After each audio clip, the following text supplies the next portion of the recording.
If you remember the witch wound, and you usually have that marker, is having that Pluto next to your south node. And having Pluto in Scorpio, it's all about that deep dive and that running and going into the shadow and the psychology just for fun. And so this is how I self-care. I take care of myself by going hard in the emotional gym, like that's what I do. All those hidden secret things and bringing them to light, like that's the whole thing.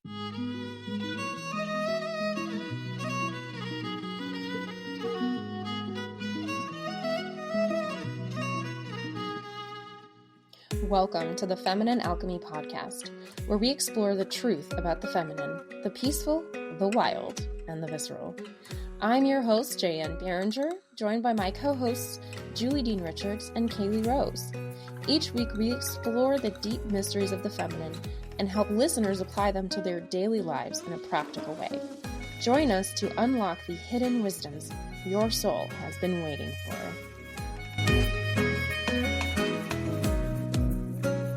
Hello, and welcome to another episode of Feminine Alchemy. I'm Jaye Anne Beringer, and we've got Kayelee Rose on the line, and Julie's going to join us later. Say hi, Kayelee.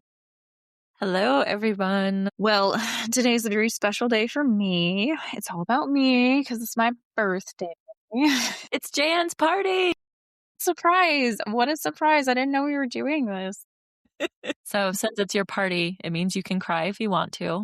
I can cry if I want. I don't really want to cry. And you can laugh if you want to. We're going to talk about solar returns. I don't know that we've ever discussed this on the podcast. I think we've mentioned solar returns here and there, but I don't know that we've ever had a more in-depth conversation about, hey, these are solar returns and this is why they matter. So shall we get started there and then talk a little bit about your solar return? Kayelee, tell everybody what a solar return is. All right. So a solar return is essentially the chart of the moment where the sun returns to the exact degree and minute of the sign it was in at the moment of your birth. So if you were born with your sun at 23 degrees of Cancer, then every time the sun moves through the sky and ends up back at that 23 degrees of Cancer, that's your solar return. It's not always on the day of your birthday. Mine is almost always the day before my birthday because of the time of my birth, but it's within a day or so of your birthday. And I frequently will wish people a happy solar return instead of, or as well as, happy birthday, because the solar return gives you a sense of like, okay, here's this map for your year from birthday to birthday. Here are the energies that you are going to be experiencing more strongly maybe than normal. Here are the potential challenges and opportunities, and you can do with that what you will. My recommendation is not to be fatalistic about it and assume that you see something in the chart and you know exactly what it means, because that gets really stressful, but instead to look at it as kind of like this weather forecast. And it's like, oh, it may rain today. Do I want to wear rain boots and take a rain jacket? Am I okay with just walking through the rain? Like, I don't know. So a solar return can help you make more informed, conscious decisions about how you want to utilize that energy that's available to you. They're not ideally used as, hey, this is what's going to happen, because very often that's not actually accurate because the energy likes to surprise us. Jan, is there anything you want to add to that? Yeah, the feeling of it is, if you've ever experienced like when your birthday happens or around that time, there's this different sense of energy, this freshness. Like you still feel like the same person, but now we're moving with a different sort of type of purpose. And there's some sort of like side quests and minor quests that are happening. And it just feels like you're on a new adventure. That's how I feel like the solar return is, because there's all this question of like, well, I have my natal chart, and am I no longer using my natal chart now that I have this solar return chart? No, they're both true. This is a beautiful layering of different energies, with the driving force being your natal chart. But when you have a good solar return year that balances out your natal chart, like I have very little earth in my chart. So if I have a solar return that has strong earth placements, I feel a lot more balanced. That's one example. But there's a lot of pieces to that where every year can be like a different type of flavor, but you're still you. I think that's a wonderful way to explain that because it doesn't negate natal energy. It is that additional layer. And I definitely have had years where it's kind of like, oh, normally I experience life in this way, and this particular year, I'm getting a little bit different take on that. And it can be incredibly refreshing. Sometimes it can be pretty challenging, but it all comes back to the natal energy ultimately because the solar return energy is only functional for that period of time from birthday to birthday, essentially, whereas your natal chart is functional for your entire lifetime. I love this. I think funny example is the Barbie movie that just popped in my head. The Barbie Where she's movie? the Barbie movie, she's still her, but that Yeah. there's this little piece that happens where she's like, she probably in her natal chart had a lot of Scorpio placements, just saying, and some strong Pluto energy there where everything turns on its head. And then it kind of quote goes back to normal, but it's in a new way because she's had this year of total transformation. So this is also a milestone birthday for me. I don't know, you guys know how old I am because I don't really talk about that, but turning 40, this is weird to me because I'm still 12 in my heart. So I'm not really sure how we got here, one day at a time, I guess, but it's very strange to me to be like, I'm officially a grown up. That's why I don't feel like it. So there's that Yeah. It's a big birthday. It's a big deal. big deal Yeah. birthday. And what comes along with the 40th, sometimes before and sometimes after, is what's called the Pluto square Pluto. So anyone who was born between 1980, late 1985 to probably mid 1987, you are feeling the effects of this Pluto square Pluto because Pluto is a very slow moving planet and he's been super slow in Aquarius. My gosh, he's dragging on in Aquarius. He's like 1 degree forward and then 3 degrees back. And I'm just like, please stop. Because he's just been dancing right across that spot where it's at my Pluto square Pluto. So it's just been like really annoying. Not gonna lie, for years.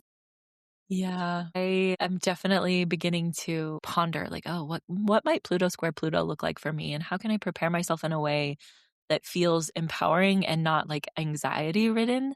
Because I remember when I was preparing for my Saturn return, there was a period of time where I felt so anxious about it because I was like, oh my gosh, what's going to happen? Blah! And I had to ground myself a little bit in reality and the fact that, like, even with astrology, I cannot control everything. And if I try to, I'm going to lose my mind. So if astrology is making me feel like more control obsessed, then I need to take a break from it. So before we dive into your solar return a little bit, I'd love to talk a little bit about what it has been like for you, if you're willing to experience this Pluto squares Pluto, and maybe some things that have helped you or some things that have not helped you to give people the sense of what they could potentially do. How does that feel? Yeah, that makes sense. And I love that call out about the Saturn return because I did not quite do that, but I was one of the few people who knew my Saturn return was coming before it showed up. And it was dancing across my midheaven before it actually went to the return. So that was actually a little bit more exhausting for me because my midheaven's in Scorpio. But because I knew it was coming and because I had already started doing healing work on myself in such a powerful way. I was just so overconfident and I was like, I got this. It's going to be fine. Nothing crazy is going to happen to me. And it's just going to be amazing because I've done all the emotional work. Like I'm super prepared. Like, you know, that like Virgo-y energy of just, I have cleaned everything. I've thought of everything. I've checked off every box. I Yes. never feel that way ever, but I felt that way for my Saturn return. And I was like, I got this. This will be I fine. got it. I can't have any bad experiences because I've done energy healing and I've done the most powerful energy work I've ever lived, and I feel great all the time. And then it was like, hey, except for this thing over here, and I ended up getting divorced. Oh my gosh. Hey, did you notice that he might have gotten married for the wrong reasons? No, I didn't notice that. Yeah, that is the thing about Saturn, that reality check of like, okay, are you building on something that's actually real, or are you operating from a space of assumption and illusion or delusion. And so having the rug ripped out from us sometimes feels cruel, but that's not ultimately what Saturn's about. Saturn's not about cruelty. It's about integrity and alignment. Yeah. And it was. No one thought it in the time. It Yeah. didn't seem like fun, but that was 10 years ago. So I can tell you right now on the other side of that, even like a year or two after, it was very clear. I am a much clearer headed person now, and I feel a lot more confident in my own self. And the reasons that I got married had nothing to do with the other person. It had everything to do with belief systems that I was raised on. And that Yeah. was I felt really mean. And I had to come to terms with that. But again, the Saturn return energy is never about just being mean. It's about the stuff that you're not even paying attention to. Mm-hmm. And even though I was an athlete at paying attention to the shadow, it's still, there was more. There was always a little bit more. But it was like, if I hadn't done all that healing work beforehand, Mm-hmm. probably this either it would have been an even more devastating experience, or I would have had to delay it till now. And one of the times that people get divorced is, I saw somewhere the average age is 30. There's still really high, like, empty nester divorce rate, right? Mm-hmm. Where it's like, oh, you guys, now that you have no one to distract you with, do you like each other? Can you face the reality of what your marriage actually is Right. and who you actually are? Have you just been existing in a state of existence? So that was Saturn return, but yeah, Pluto square Pluto. Okay, so this is where it's special, special, so special. And they say this both sincerely and with sarcasm, because I have my south node really close to my Pluto. And so that's a common marker for people who are like obsessed with past lives and witch wounds and stuff, right? Big shocker there. If you remember the witch wound, and you usually have that marker, is having that Pluto next to your south node. And having Pluto in Scorpio, it's all about that deep dive and that running and going into the shadow and the psychology just for fun. And so this is how I self-care. I take care of myself by going hard in the emotional gym, like that's what I do. All those hidden secret things and bringing them to light, like that's the whole thing. And so this Pluto square of Pluto has been in my first house, which has been fairly uncomfortable for my physical body, right? Mm, I've yeah. been dealing with a lot of like family stuff and recognizing my own physical limitations, not really having that I can do anything mentality. And even when I was slowing down, I was always, yeah, I'll just add that in. Yeah, I'll just add that in. And I took a lot of stuff out before my Saturn return. But then stuff started creeping in, and it wasn't stuff that was like I was trying to people please with this or whatever. It's just responsibilities started gaining more and more and more and more. And it's become very physically taxing. So that's what I'm kind of working with here. Yeah. But I don't know.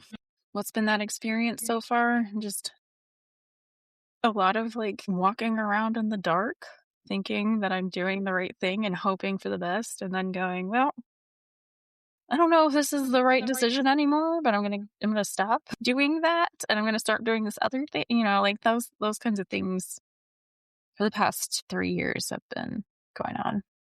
So yeah, that's the experience of Pluto square Pluto. So with Pluto square Pluto, it sounds in a lot of ways like you're still so in the thick of it that maybe it's a little hard to say, like, this is what Pluto square Pluto has taught me, or this is how I moved through Pluto square Pluto. Is that accurate? Or do you feel like you're in a space of like, I'm understanding how this plays out, and this is how I can move forward, and this is maybe how other people can process through their Pluto square Pluto? Yeah, it does feel like the descent, right? You're going down into the lowest point of the cave, and you can't really see what's going on, which is like a very Pluto-y or in Scorpionic experience of this. But it does feel like I'm coming up the ascent. I'm coming up to some clarity around this, but it's just been such a very tailed experience. It's so tricky. Like anything else I've experienced has been, oh, in a year or, oh, in a year and a half, I can see the other side of this. And I'm like, I'm so glad I did whatever it was. This is such a long tail that it's so hard to even be like, am I even like some of the stuff that has come under question is like, am I even a valid person as a healer? Am I even a valid person as an intuitive person? Is this even necessary? Is this maybe causing more harm than good? The stuff that I'm doing, and not in a way of like, oh, no, it isn't working. It's just more of a, is there a potential that I'm just saying random dumb crap and feeling so great about saying random dumb crap that I'm not noticing that other people are being hurt by that, and really taking a deep dive to that. That's why I stopped doing healing work. That became physically taxing. I had to take a big step back from a lot of those pieces that I thought was me. A lot of like responsibility lifting, a lot of recognizing the responsibilities that I had. Like these are all the big questions of I thought I knew who I was and what. So yeah, dramatic transformation. Yeah, those are big questions, though. Like, it's understandable that as you're sitting with them and as they're coming up over and over again, that I don't know, just interacting with you, especially lately, there's this sense of like, there needs to be gentleness, not because you're fragile, but because you're metamorphosing. Yeah, that's probably about right. It sounds very first house centric at the way that it's working for you. Not that I don't think for other people it wouldn't involve those questions, but I think it is very poignant in that first house because it is all about you. It's all about what's going on for you. And it's so interesting that it made me smile that Kayelee said there seems to need to be some gentleness just because I could see Jaye Anne be like, I I don't know. No, I was pondering. I was like, maybe she's right. And I was like, wait a minute. Am I making people walk on eggshells? No. Well, that's like such an interesting part of just comparing this all to the descent and like going down into the cave.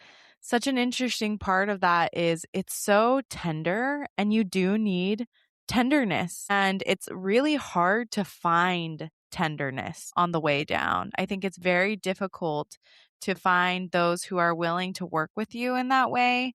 And I've been thinking about this a lot myself as like going through a completely kind of different set of issues, but wanting to be tender with myself and being like, man, it's hard though. It's hard to find other people who will be tender with me and also to have that tenderness for myself. So I can't imagine going through this, especially experiencing it like being all about you, being like, oh, wait, maybe I do need a soft place to land. And is that available to me? And it's hard when you are simultaneously kind of like what you were talking about, thinking about, am I the problem? Am I hurting people? Am I saying crazy things? Is this experience crazy? And I do think that in some ways, that is a little bit of a universal theme with people who have Pluto and Scorpio, maybe, because I've had those thoughts a lot recently of this like, oh no, I'm diving really deep. I'm diving really deep. I'm diving really deep. Oh no, like what's down here? I think I'm crazy. Maybe everybody else thinks I'm crazy. Maybe what I'm saying is just crazy town. So that tension though from that square for you is also very much squaring your mind because it's Aquarius. It's this Aquarian like Yeah. thinking about, is this good not just for me, but is this good for the whole planet? Is this good for others? And what about for you? It's interesting because it's involved technology and now you have your app going on and Yep. working through that and working through the technological part, but it's very head versus heart almost feeling. Would you describe it that way, or is that kind of overstepping? Or even head versus instinct. There's some of that. I will say that. When I went through my first transformative process, I weeded out a lot of that overthinking piece. And as a Gemini, overthinking is just part of my life. But I keep it in check with my heart. But this instinct piece is like what feels natural, what feels intuitive. And there's this very strong desire to be in the dirt, also high fashion, right? I don't know how to do that at the same time. I want to be in the dirt all the time from the earth. Also, I want to be in a city. Yeah, it's crazy. I totally know what you're talking about. I feel the same thing. Like let's do all the nature things and let's be deep and wild. And also I want things to look nice and be nice all the time. Yes. So much. I can't tell if this dichotomy is something that I've been sold as like real life for women, or if it's something that's actually internal that I'm driven for. Though I do enjoy both things. I appreciate other people's creation of the aesthetic. I can't. I not that I can't. I am not interested in honing that skill in any way, shape, or form. But I love learning from the aesthetic things. Like why would you make that choice? Like high fashion, it's so confusing, right? So, interesting. What is the choice here? So yeah, that dichotomy, it's not just in aesthetics, right? It's also in the whole AI conversation and like how do we stay true to our human selves and not get fully lost while using a very valuable tool, like that whole piece. And then also like I'm in this conversation around AI use in spiritual circles, and is this okay, and is that a problem, and is that improving technology, is that existing as magic, or is that more of a moving away from ancestral things, which also is a problem, right? So it's an interesting place to be there. But everything that you just said about this applies so heavily to like AI and spirituality dichotomy for sure. Yeah, it's super fascinating the kind of conversations that we have going on that maybe we never thought that we would have going on in our lifetime, and everything's Yes. just speeding up so quickly. And going back to the high fashion piece just for 1 minute, I will recommend Mm. to everyone, I think she's at Mediocre Mom 6. Have you seen this woman? She shows the high fashion, some outfit from Paris, like the avant-garde outfit, and then she tries to recreate it as a mom, and especially for like menopause and perimenopause.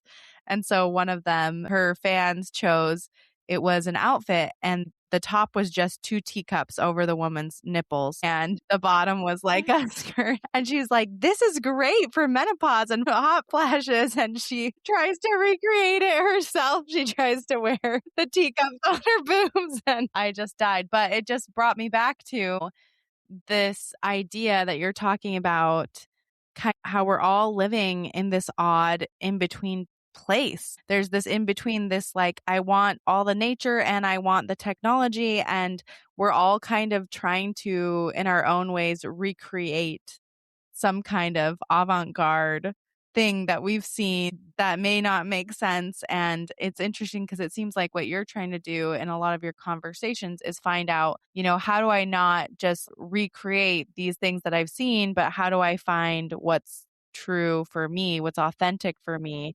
And you're having to peel back the layers even more than you thought that you did before. It's another layering that maybe the first time around it was you being like that woman at Mediocre Mom who's like, I'm just going to recreate this and make it work for me.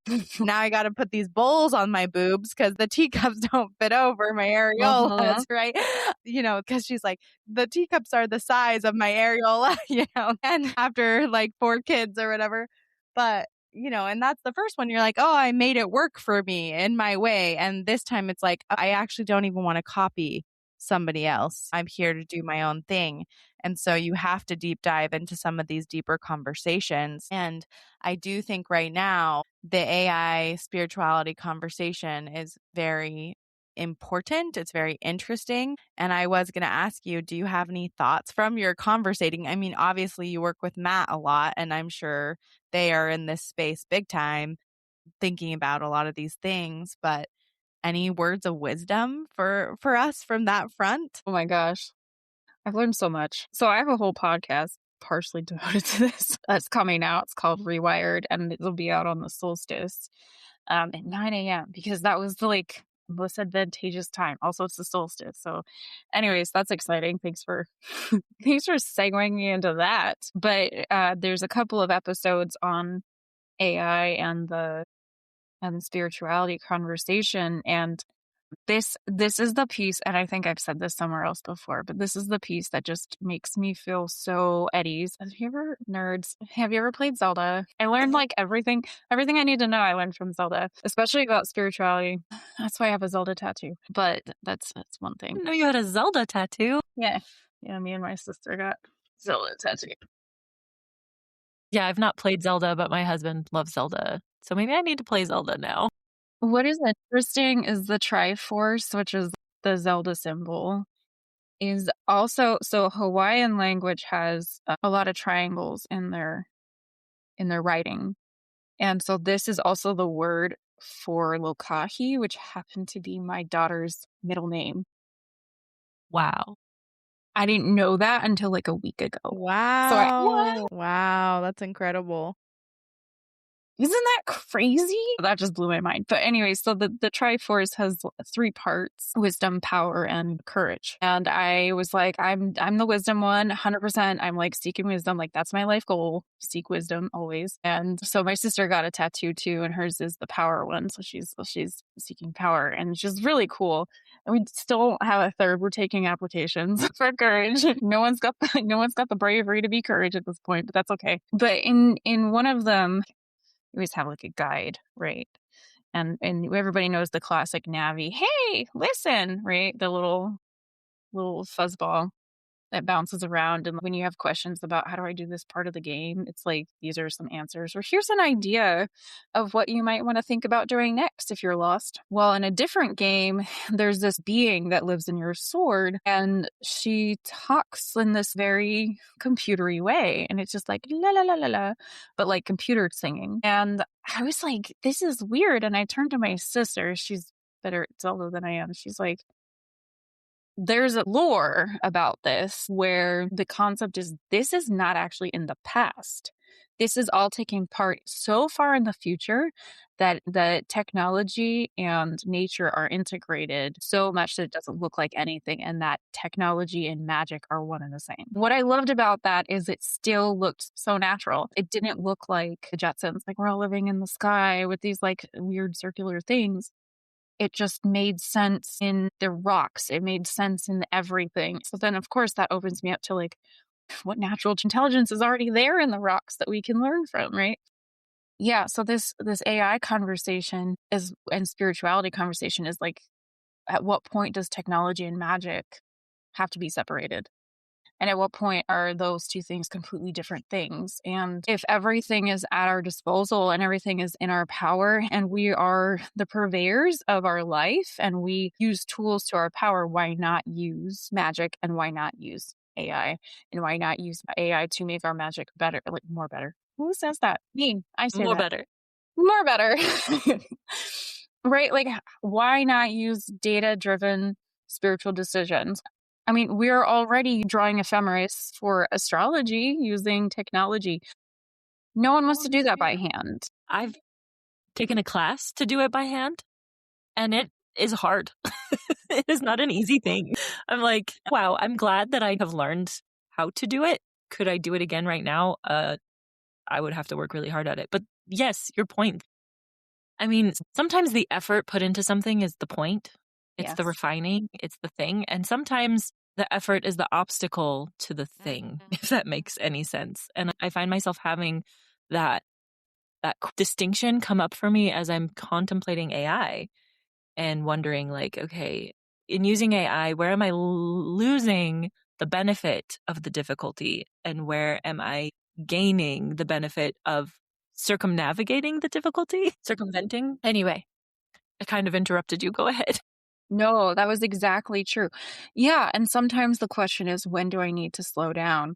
And I think that when people came up with this idea recently, not that recently, but when it resurged, 10 years ago, of slow food, slow this, slow business, slow growth, there was an aspect of some of us really need to slow down and be okay with that.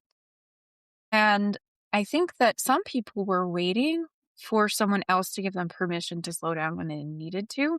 And they were thinking that the whole world would eventually slow down so that then they could feel like it's okay and safe to slow down. And I was one of those people. I was like, oh, yeah, the whole world's going to finally figure it out and slow down and go back to nature. And we're all going to have cows again. But there were problems with that model that needed to be fixed. And one of those things is this idyllic version of the past. And I heard somebody somewhere, I hope no one gets offended, but I heard somebody somewhere call it pasturbation. Yes. Oh my gosh. Where there's this idea of like, if I just go back to when everything was fine, everyone was happy in the past. They were not. They had tetanus. They lost limbs for random normal day-to-day stuff. They did. There's a big danger in the past. There's danger in the present. There's danger in the future. But we've solved a lot of problems through using our brains, noticing things, collecting data. All of that stuff gives us that ability to have the lives that we do have now. So we have to be honoring of the steps we got to get here. Now, did we do some shady stuff in the 80s? Sure, we did. Did we do some shady stuff all the generations? Yes. Can we correct those things? Yes. But we don't need to go back into the past in order to be moving forward. I just think that's where a lot of us get stuck in any of it. And I think part of why this is coming up in this part of the conversation at all is because we're at a precipice of a major change. And if we think that we can stop the change by being obsessed with the past, then maybe we can prevent future problems that arose from previous changes. And it's not true, but we do need to walk through this time frame with eyes wide open and with our analytical brains on and with our presence. And I don't mean presence like I'm in the moment. I mean presence like I'm going to this random community event because I need to be understanding like how do laws work. Laws don't come from you sitting in your chair and typing some stuff into a computer unless you're like the person who can hack into the system. Like that's not good either. But they're not coming from you just sitting in a room going, I think this, and then being mad it doesn't happen. You have to be in your community and do stuff, which for people who are, like us, a lot of times community feels exhausting and weird and overwhelming and painful. So there's the juxtaposition. But if the person who can see everything will finally be able to have a say if they are actually like doing stuff. So, and what do I mean by that? I mean, like all the safety measures that need to come from AI most of the time. And we talked about this on the podcast, so you can hear it again when you listen to Rewired. Most of the safety measures that come from new technology come after the fact. We're learning beforehand. We're learning after, and we go, oh, well, maybe we should make a law about that, right?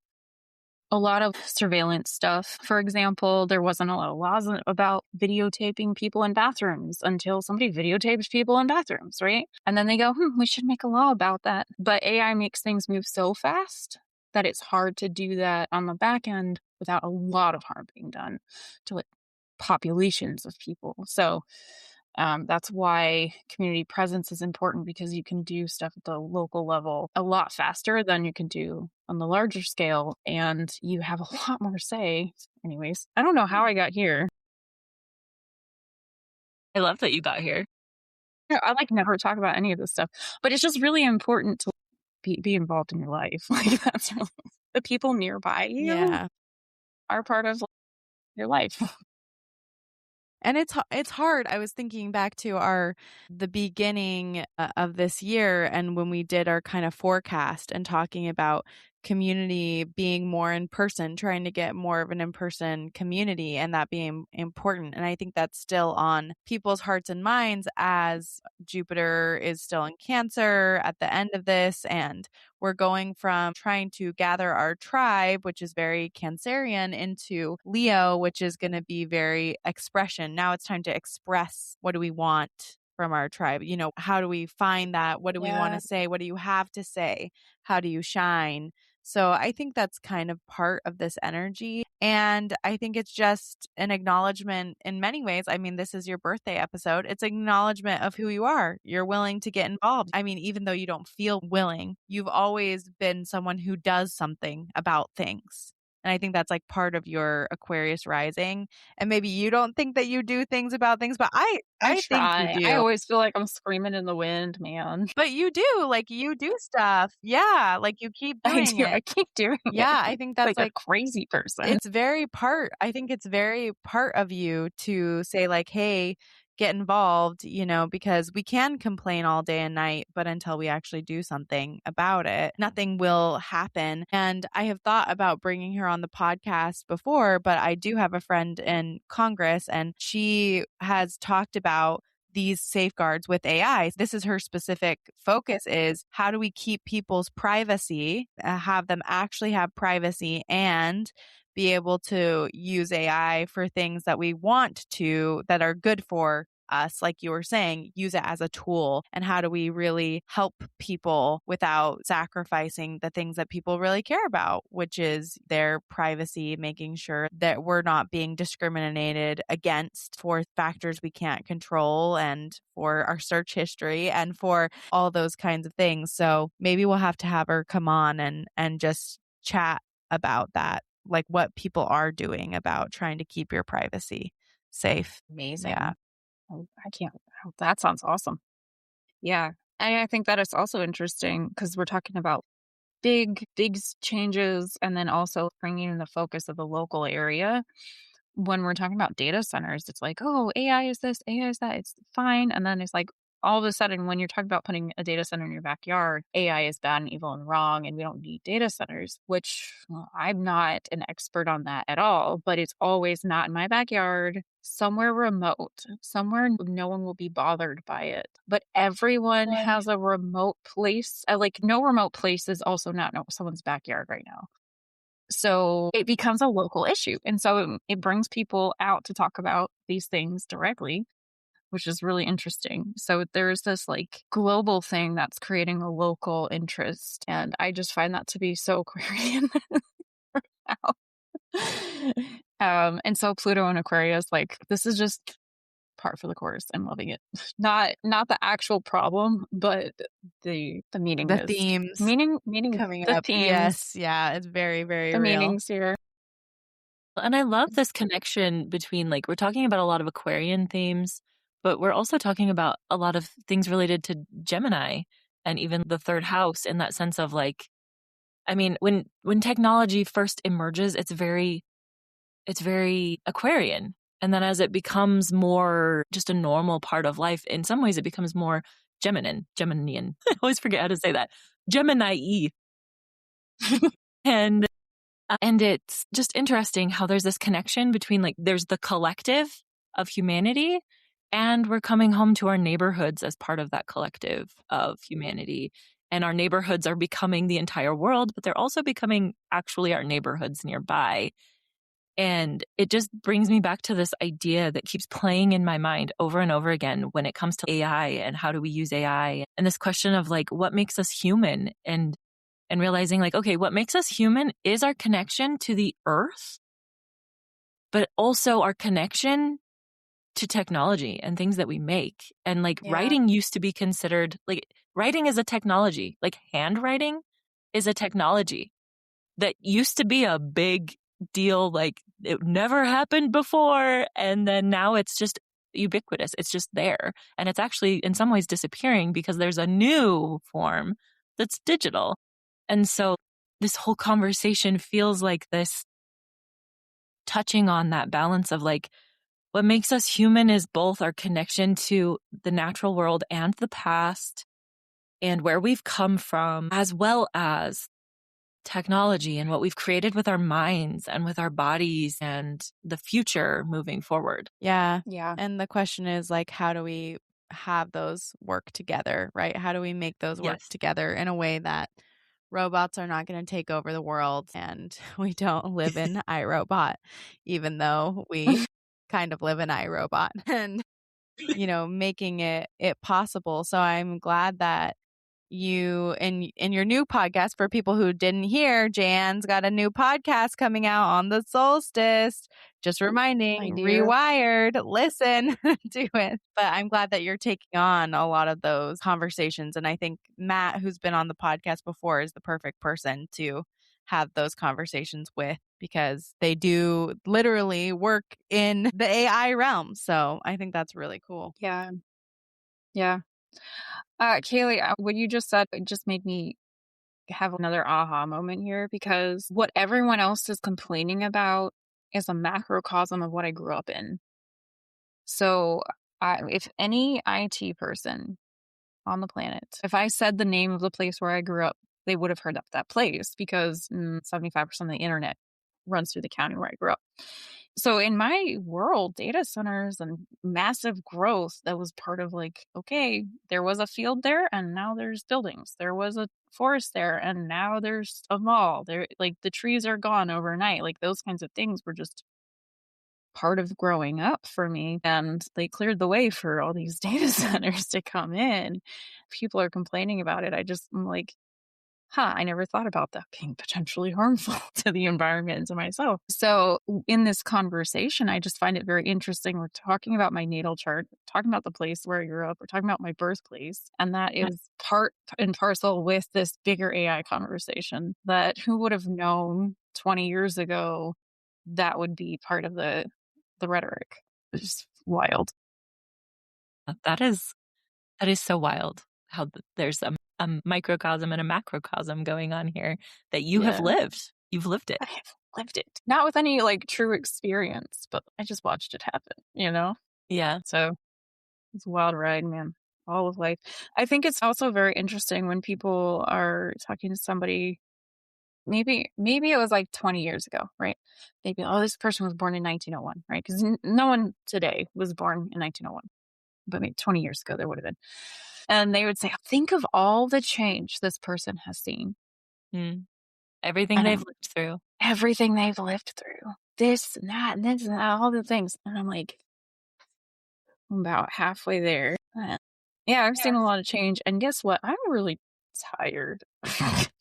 Can we stop? That's the only reason I'm like, can we not with AI? Can we wait like 2 more years? I just need 2 more years We just need a before break. this AI thing happens. The last wave was just too recent, and I haven't sort of figured out my brain cells since then. Can we just stop, please? That's so true. How interesting, you never think about yourself as the person who you talk about when you're younger of, wow, that person's seen so much, or wow, that person's so old, or wow, I can't imagine. And then all of a sudden you're like, I am that person. I am that person. I I am am that said person. person. This is exciting. Well, I have to ask you, Jaye Anne, is there anything you are looking forward to this year? And while you're thinking about that, we need to remember to come back to your solar return, because we Yeah. teased it and then we never said anything about it. So I think I'm going to end up seeing life in a new way. We touched on this a couple of episodes ago, but a big part of this last year has been deconstructing from Christianity and stuff like that. And I don't mean all of Christianity, I mean hyper controlling stuff. So I was taught that anything outside of my tiny bubble is death and evil and wrong, right? Which creates a huge fear of the world. Huge fear. I have a lot of fear. It's lurking fear. I will pretend like I think this is real. I'll go out and be like, oh, yeah, strangers are cool. If you don't give me a reason not to trust you, then yeah, fine. But actually, once we make it past acquaintance, I'm like, there's got to be something wrong with you, whoever it is, right?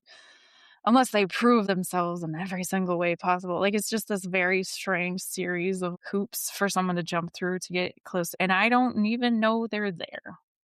Right. So that's probably what I'm looking forward to, is I think some of that is coming down, and it's scary, but real, feeling like, okay, most of the world is full of okay, good people, and their problem isn't that they don't have Jesus. Their problem is nothing.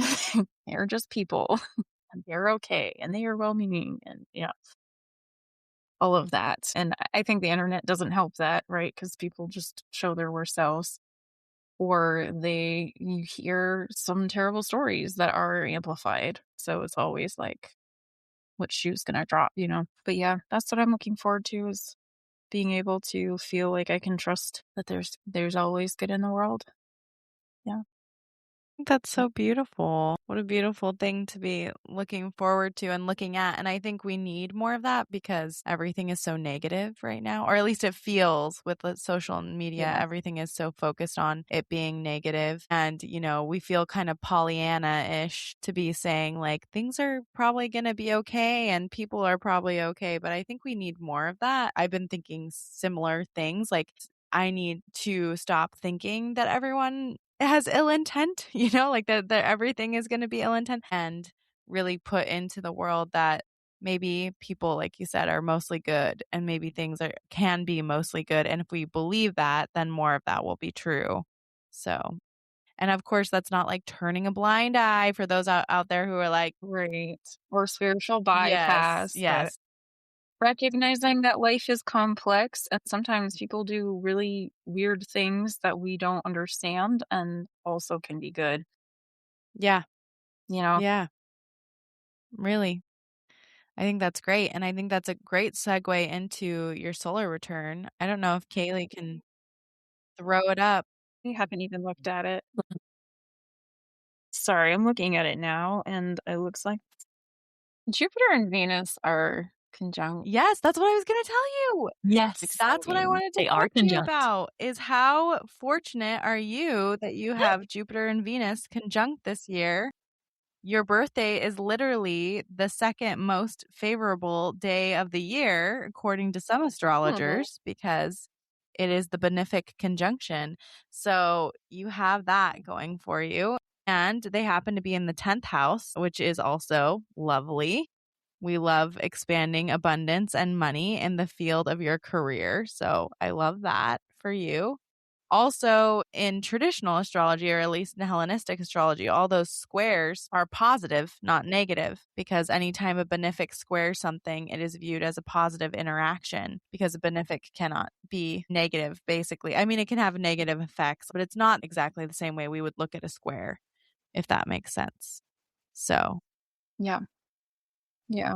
It's also interesting. This Cancer placement is directly on my natal Venus, which is one of the points of my kite. oh my gosh, I love that so much for you. How wonderful to have that placement.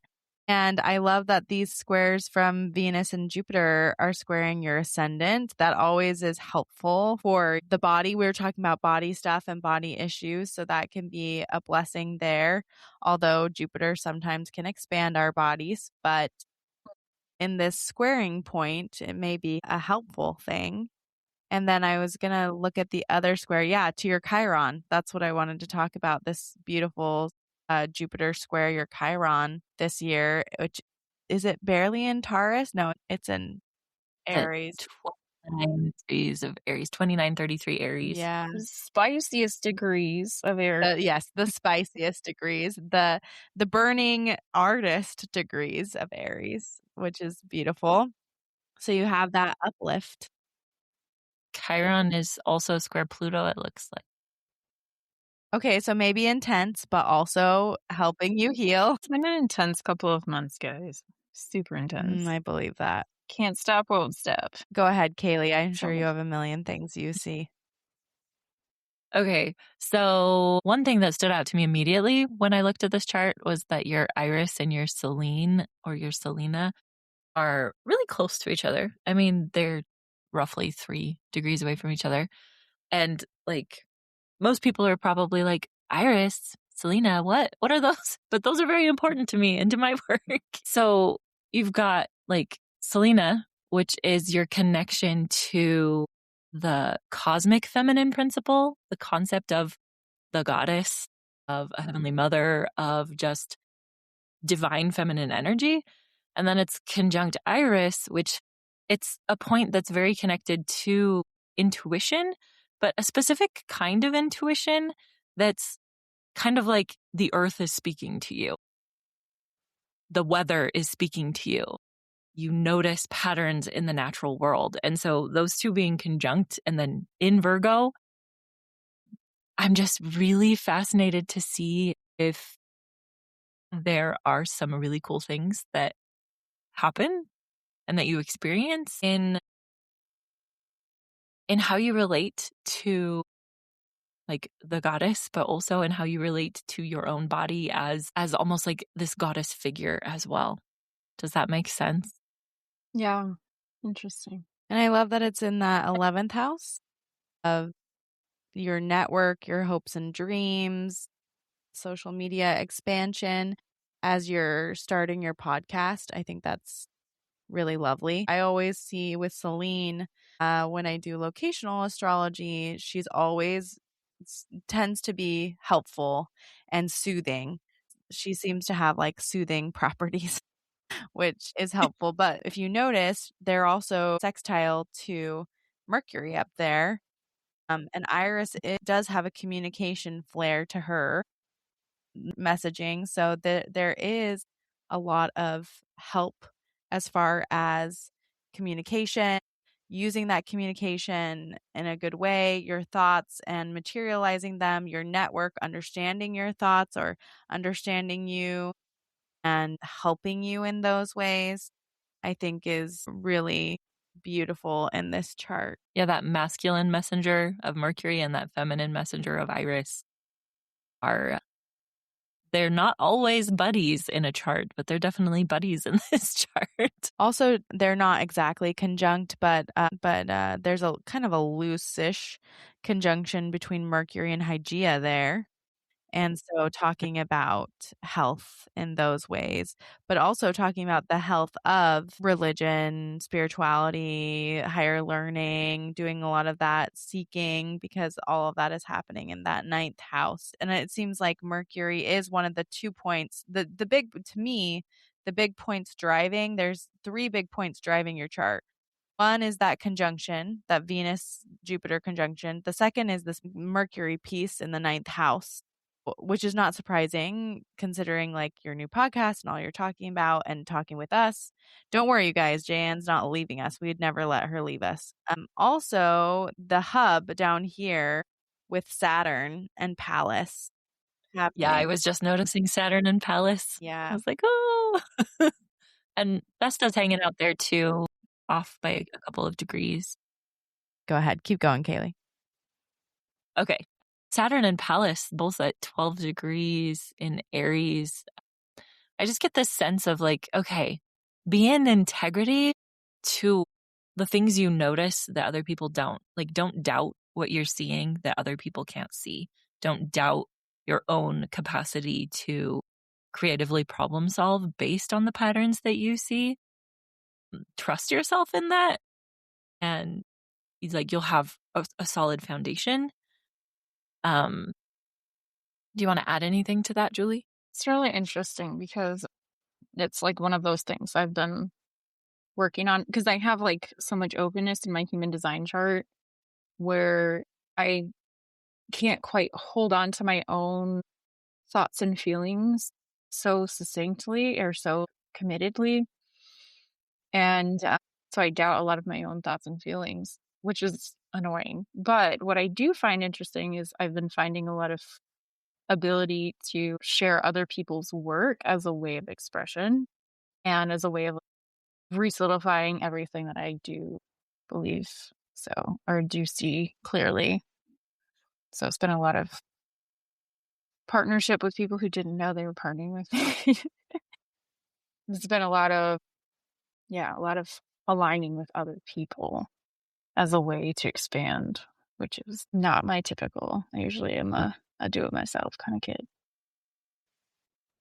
That's really interesting. How fascinating and interesting to have. I was gonna add in that because I also was thinking about that Saturn lending stability and, you know, grounding yourself, especially in the sixth house and making your routines, as you're holding on to your thoughts and things for clarity and that your wisdom should be grounded in your daily routines, your tiny daily routines, the things that you do and, you know, bringing back kind of what we've said before, like the sacred and the mundane, bringing back some of that ritual into your life, those little rituals that you do that will make you feel grounded, continue to be able to hold on to your thoughts and feelings. And how interesting that your major points seem to be how you can communicate with others, expanding your communication,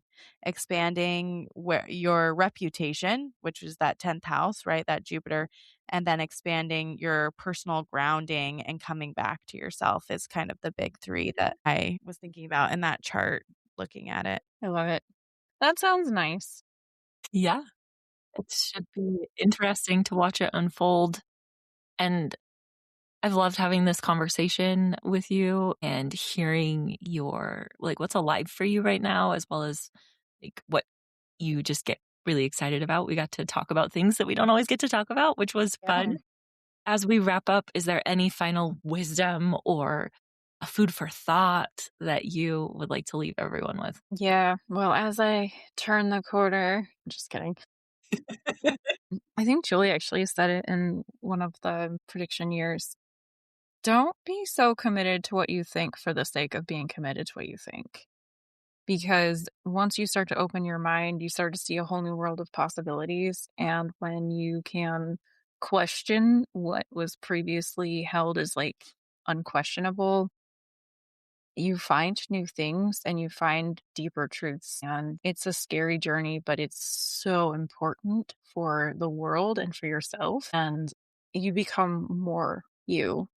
And just question the unquestioned. Just always do it. Always do it. If something feels like I'm not allowed to ask that question, who's telling you that? Amen. Yes. Thank you for that, Jaye Anne. That's, yeah. Who is telling you that? Who told you that? What sent that message? On what authority? Yeah. On whose authority? So happy birthday, Jaye Anne. Happy solar return. And thank you to everybody listening in, and we'll see you next week.